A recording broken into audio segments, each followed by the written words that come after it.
Hi everyone, I hope you're well today. For today's lesson, we will be looking at the last interrelationship between the micro market and macro environments. First, we are going to look at the macro environment and how it can affect the micro environment. And the best way to do this is to look at an example.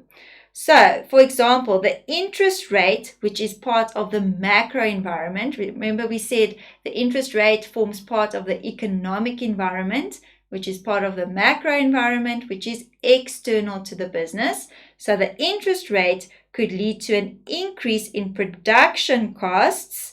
Therefore, the price of goods and services will increase, which will then decrease consumer spending. So that is a great example of how the macro environment could affect the micro environment. Our next one is going to be how the market environment could affect the micro environment. So now we're looking at market and micro. Again, it's very good to look at examples.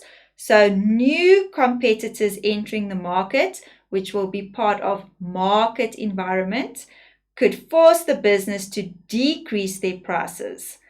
And businesses must then adapt to these challenges and come up with strategies to overcome their competitors. So an example of market and micro could be new competitors which force the business to decrease their prices to maintain their market share. So that is how the market environment and the micro environment are interrelated. Our next example is now how the macro environment could influence the micro environment and then even create change in the market environment. And a great example, again, we're going to look at the interest rate, an increase there. Remember, interest rate is part of macro environment, which is part of the economic environment, which is external to the business. So we cannot control this. Okay, so the interest rate could lead to an increase in production costs, which may reduce consumer spending. And remember, consumers are part of the market environment. Production is part of the production function, which is part of the micro environment. Over here, we have one last example, just a few pictures.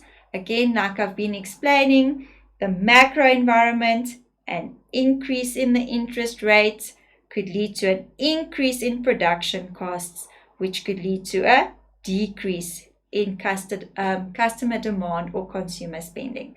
So very important when you are studying this work is for you to be able to explain it with a relevant example. So how something from the macro environment, so an element from the macro environment can influence something in the micro environment, which can then have an influence on the market environment. And you can use whatever example you want to, as long as it is relevant and as long as it shows the interrelationship between each one of those.